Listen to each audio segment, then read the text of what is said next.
그래서 상념체 유전이란 뭐 당연하게도 특정 형질을 결정하는 특정 대림 유전자가 상염색체에 존재하는 유전입니다. 상염의 존재하는 유전. 자, 그러면 상염색체의 특징을 우리가 저번 시간에 배웠잖아요. 상염색체는 부모한테 각각 하나씩 물려받죠. 그래서 각각 다 2개씩 존재하죠. 1번부터 22번까지 다 2개씩 존재하죠. 그러면 그 상염색체에 존재하는 유전자도 엄마한테 하나, 아빠한테 하나씩 한 쌍씩 존재하죠. 그러니까 이 염색체 안에 존재하는 모든 유전자들이 다 엄마한테 받은 것과 아빠한테 받은 한 쌍이 존재한다고요. 그래서 상염색체에 존재하는 유전은 남자, 여자 구별 없이 다 2개씩 존재하기 때문에 남녀의 출현 빈도가 같게 나타납니다. 남녀의 빈도, 출현 빈도가 같다.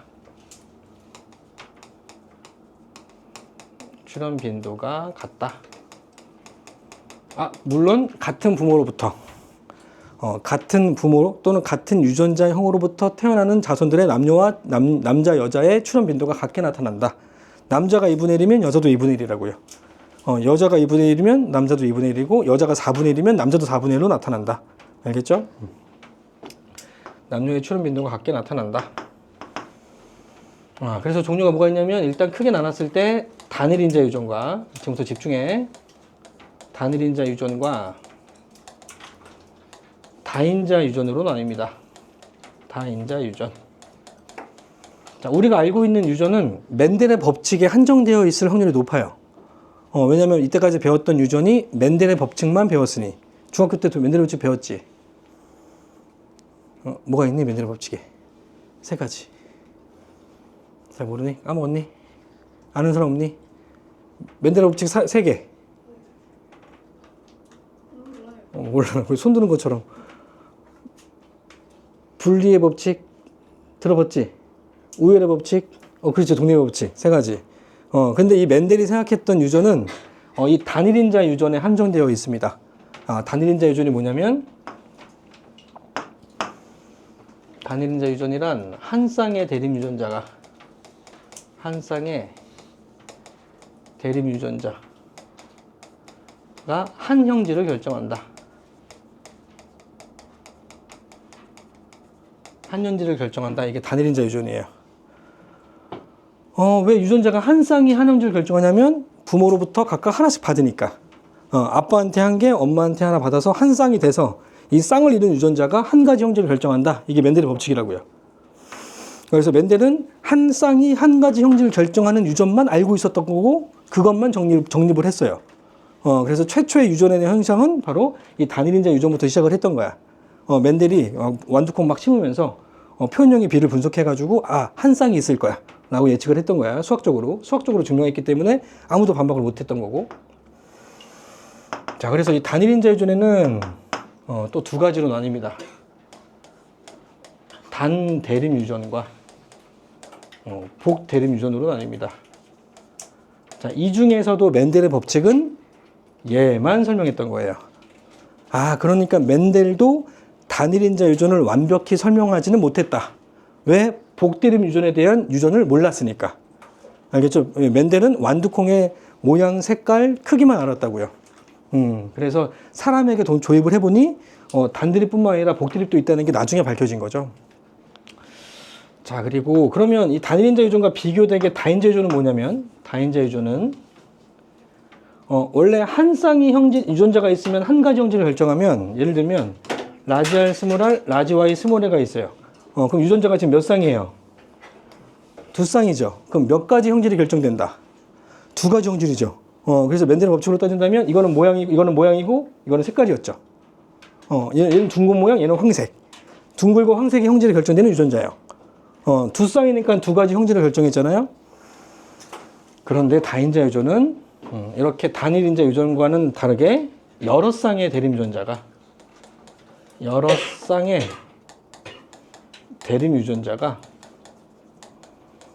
여러 가지 형질을 결정하는 게 아니라 한 형질을 결정하는 거예요.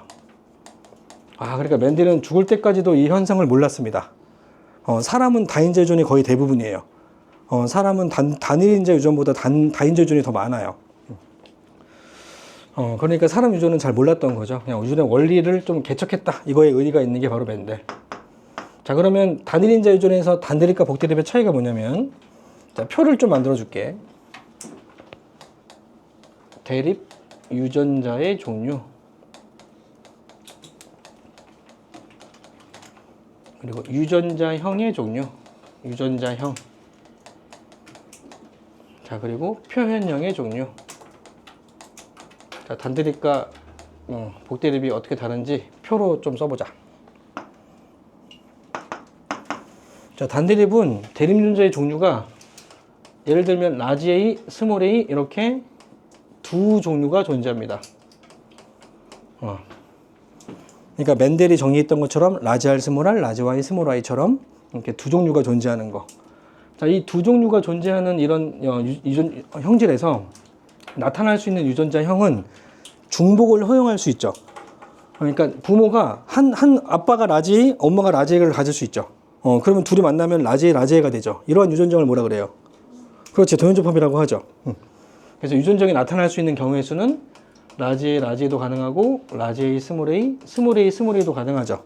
자, 이렇게 유전자형은 세 가지가 나타날 수 있습니다. 세 종류.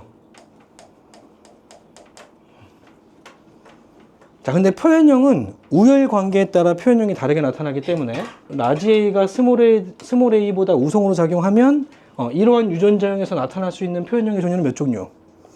두 종류죠. 얘도 라지 A, 얘도 라지 A, 얘는 스몰 a. 그러니까 두 종류가 나타난다. 자, 근데 만약에 라지 A와 스몰 a의 우열 관계가 불분명하면 이 라지 A, 스몰 a가 다른 형질이 나타나죠. 중간의 형질. 그래서 몇 가지 표현형이 나타난다? 세 가지. 얘는 라지 A 형질, 얘는 라지 A, 스몰 a, 얘는 스몰 a 형질. 그래서 한 가지가 추가돼서 세 종류의 표현형이 나타나게 된다. 됐죠? 자, 이거랑 비교해서 복대립은 대립 유전자의 종류가 두 종류가 아니라 세 종류 이상입니다.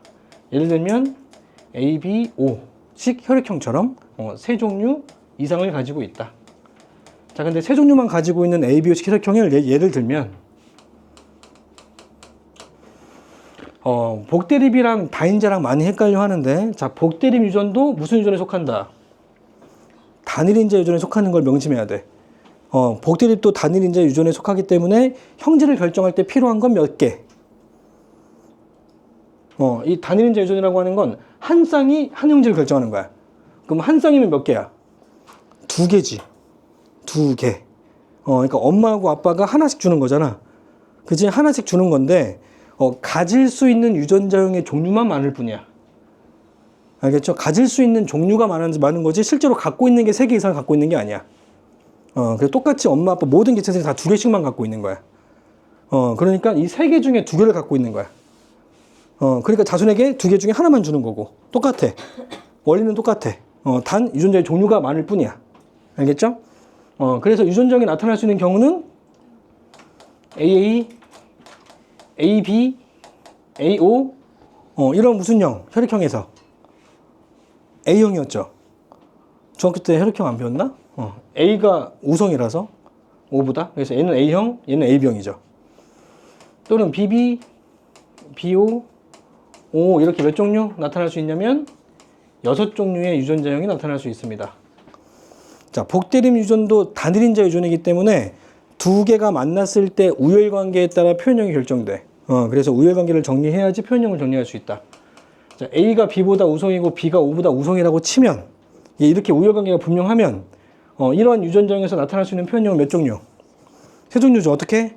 A, B, O. 이렇게 세 종류의 표현형이 나타나겠죠?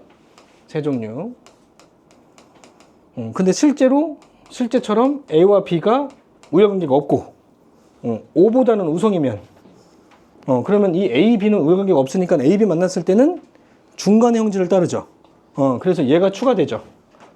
그럼 몇 가지? 그렇지, 4종류의 표현형이 나오죠. 그래서 A, B 혈액형이 4종류의 혈액형이 나타난다고요. A형, B형, AB형, O형. 맞죠? 자, 실제로 그러진 않지만 A하고 B하고 O가 모두 우열관계가 불분명하면 표현형이 몇 종류가 나올까요?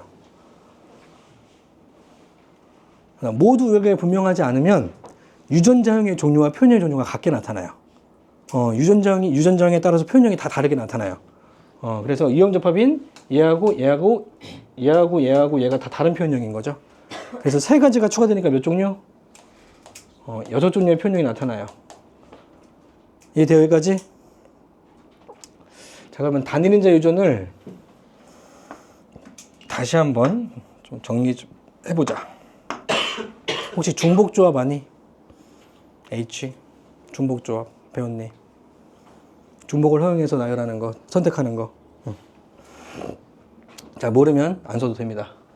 자, 단일인자 유전은 X개 중에서 중복을 허용해서 두 가지를 선택하는 거예요. 그래서 몇 개든 상관없는데 어쨌든 두 개가 만나면 돼. 그 두 개가 한 가지 형질을 결정하는 게 바로 단일인자 유전이야. 자, 근데 그 중에서 X가 2면 단대립이에요. 두 개 중에 중복 허용해서 두 가지 선택하는 건 단대립. 그럼 X가 3 이상이면 복대립이에요. 만약에 중복조합을 좀 알고 있으면 좀 개념적으로 이해하기 좀 편할 텐데 몰라도 상관은 없습니다. 자, 그러면 단대립은 X가 2니까 H로 따진다면 2H2죠. 계산하면 뭐 나와요? 3 나올 거예요. 그 유전자형의 종류랑 똑같아요. 그럼 X가 3이면 3H2 하면 6 나올 거예요. 알겠죠? 나중에 네이버한테 물어봐 모르겠으면 H 어떻게 계산하는지. 수학 시간은 아니니까. 자, 이게 단일인자 유전입니다. 자, 이거랑 비교해서 다인자 유전은 자, 특징을 쓰는데 특징을 원래 위쪽에 보면 여기에 특징 쓰는 곳이 있거든요. 여기다 쓰지 말고 그냥 밑에다 적어. 공간이 있으면, 공간이 없으면 위에다 적어. 왜냐면 옆에 좀 쓸 게 좀 있어서. 자, 다인자 유전의 특징. 특징 첫 번째. 이 다인자 유전의 특징은 암기사항이기도 합니다. 단순하게 암기사항이기도 한데 다인자 유전이 어떤 형질인지 알고선 좀 정리해 주는 게 머릿속에 잘 들어가. 자, 다인자 유전은 여러 쌍의 대립 유전자가 한 가지 형질을 결정하니까 나타날 수 있는 대립 형질이 종류가 많을까요, 적을까요? 여러 쌍이 거냐는데 엄청나게 많겠죠. 이것처럼 6종류가 아니에요. 엄청나게 많아요. 예를 들면 키, 성격, 피부색 이런 것들이 바로 다인자 유전이에요. 그러니까 키는 막 0.0001mm 단위로 한다면 거의 다 똑같은 사람 하나도 없을 정도로 많죠. 만약에 키가 단일인자 유전이잖아? 그러면 150, 160, 170 이 세 개 중에 하나여야 돼요. 근데 그렇진 않은 건 바로 다인자 유전이기 때문에 그래. 자, 다인자 유전은 대립 형질이 다양하다. 대립 형질이 다양하다. 자, 이 대립 형질이 잘 뭔지 모르겠다. 그러면 표현형이라고 생각하셔도 됩니다. 원래 같은 의미는 아닌데 지금 크게 구분은 안 해도 되니까. 자, 대립 형질이 다양하다는 표현형이 다양하다 이렇게 이해하면 돼요. 자, 근데 이렇게 나타나는 대립 형질의 분포가 표현형의 분포가 대립 형질의 분포가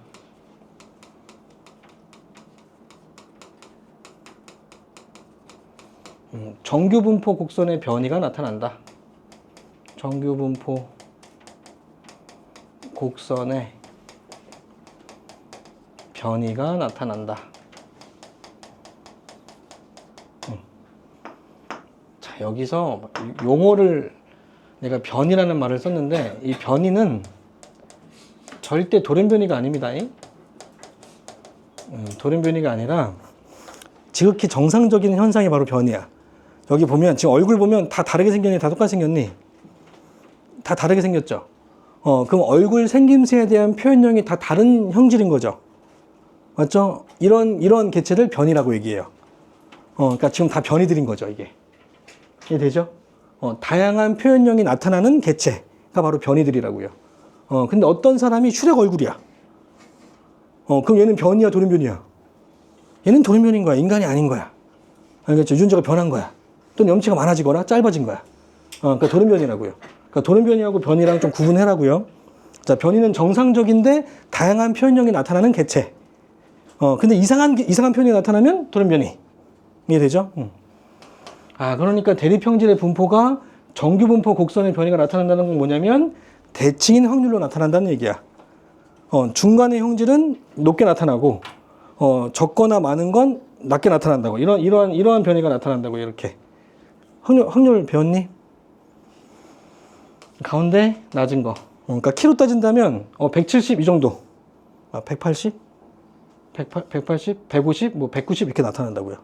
알겠죠? 숫자가 가운데 있는 표현형이 제일 많이 나타나고 적은 거 많은 거는 더 적게 나타난다. 이게 대칭으로 나타난다. 그게 정규분포 곡선이에요. 자, 정규분포 곡선은 지금 확률을 좀 공부했으면 좋은데 지금 2학년 지금 올라가고 있으니까 아직 확률 공부 안 했지. 확률이 대칭이다. 이것만 좀 기억해 두자. 그래서 수학을 좀 잘하면 확률과 통계 수학을 좀 잘하면 유전이 조금 쉬워. 그렇다고 아예 모르면 안 되고 어느 정도는 좀 기본 좀 알고 있어야 돼. 계산하는 게 다 확률 계산이기 때문에 어차피 유전이라고 하는 게 부모로부터 자손에게 나타날 수 있는 확률을 구하는 게 목적이거든요. 그래서 내가 아기를 낳을 때 확률을 좀 계산해보자. 뭐 이런 거니까 결국에는 확률 계산이 되게 중요하다. 근데 그 원리를 알아야지만 확률 계산을 할 수 있겠죠. 어떻게 표현이 결정되는지 모르면 확률 계산 못하죠. 자, 세 번째. 다인자 유전은 우열 관계가 불분명합니다. 자, 우열 관계가 불분명하다기보다는 아예 없다. 우열 관계가 없다. 이게 더 맞는 말이에요. 자, 왜냐면 우성과 열성을 말하는 사람이 누구게? 우성은 뭐다, 열성이 뭐다라고 처음으로 얘기한 사람. 멘델이에요. 자, 근데 멘델이 알고 있던 유전 원리는 뭐밖에 몰랐다? 단대립밖에 몰랐다. 그러니까 엄마한테 한 개, 아빠한테 한 개가 만나서 한 쌍이 됐을 때 나타나는 형질은 우성을 따른다. 알겠죠? 그러니까 드러나는 형질을 우성이라고 얘가 정의한 거야. 그럼 드러나지 않고 숨어져 있는 형질에 대한 유전자는 열성이라고 정의한 거라고요. 자, 근데 얘는 여러 쌍에 관여하죠. 그러니까 우열 관계를 따질 수가 없는 거예요. 우열 관계를 따질 수가 없다? 아예 없다라고 생각하면 돼요. 따라서 유전자도 우열 관계가 없고 형질 간의 우열 관계도 존재하지 않습니다. 알겠죠? 네 번째. 한 쌍이 형질을 결정하는 단일 인자 유전에 비해 환경적인 영향을 많이 받습니다. 영향이 크다.